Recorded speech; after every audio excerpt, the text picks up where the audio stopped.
The Chaldean Empire. Why was Babylon an important city in the ancient world? For 300 years, Assyria ruled the area from the Persian Gulf to Egypt. Because they were harsh rulers, people often rebelled.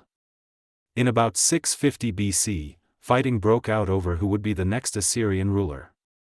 With the Assyrians in turmoil, a group of people called the Chaldeans took power. A new empire.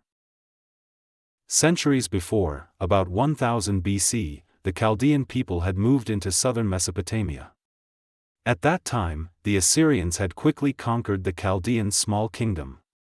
The Chaldeans hated their harsh new rulers and were never completely under Assyrian control. Years later, when the Assyrians were fighting each other, the Chaldean king Nabopolassar decided to reclaim his kingdom. In 627 BC, Nabopolassar led a revolt against the Assyrians. Within a year, he had forced the Assyrians out of Uruk and was crowned king of Babylonia.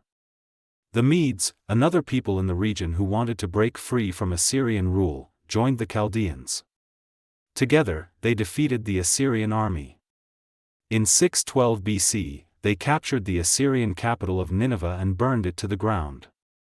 The hated Assyrian Empire quickly crumbled.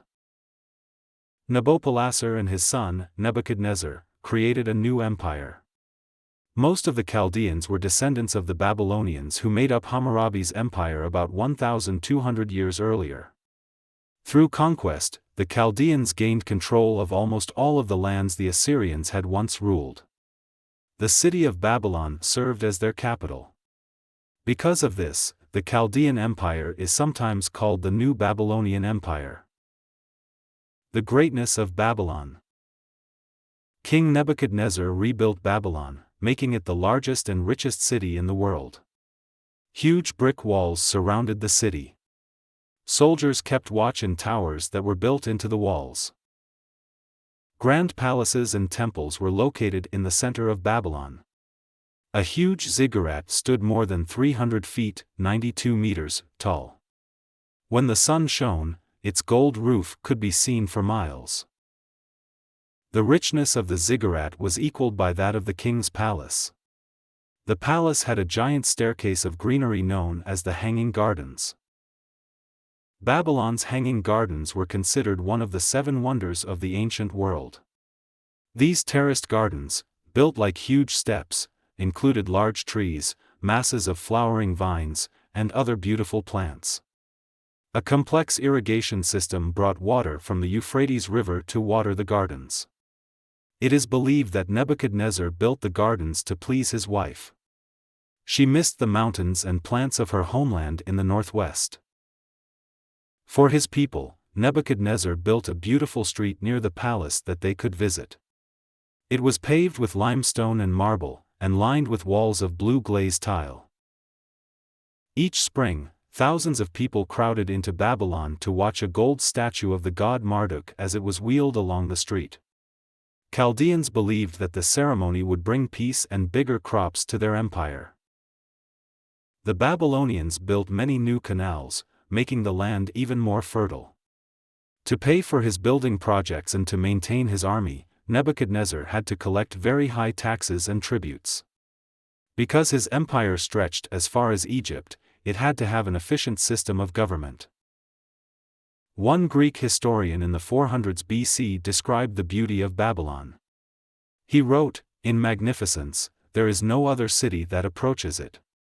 Outside the center of Babylon stood houses and marketplaces.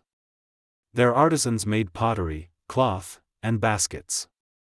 The major trade route between the Persian Gulf and the Mediterranean Sea passed through Babylon. Merchants came to the city in traveling groups called caravans. They bought Babylonian goods, pottery, cloth, baskets, and jewelry.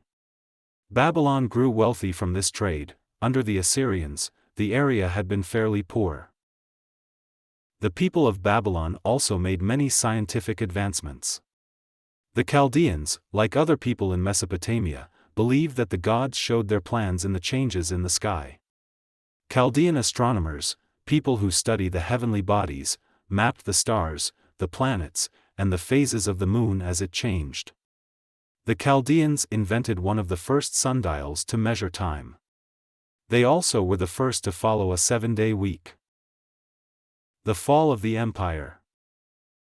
After Nebuchadnezzar died, a series of weak kings ruled the Chaldean Empire. Poor harvests and slow trade further weakened the empire.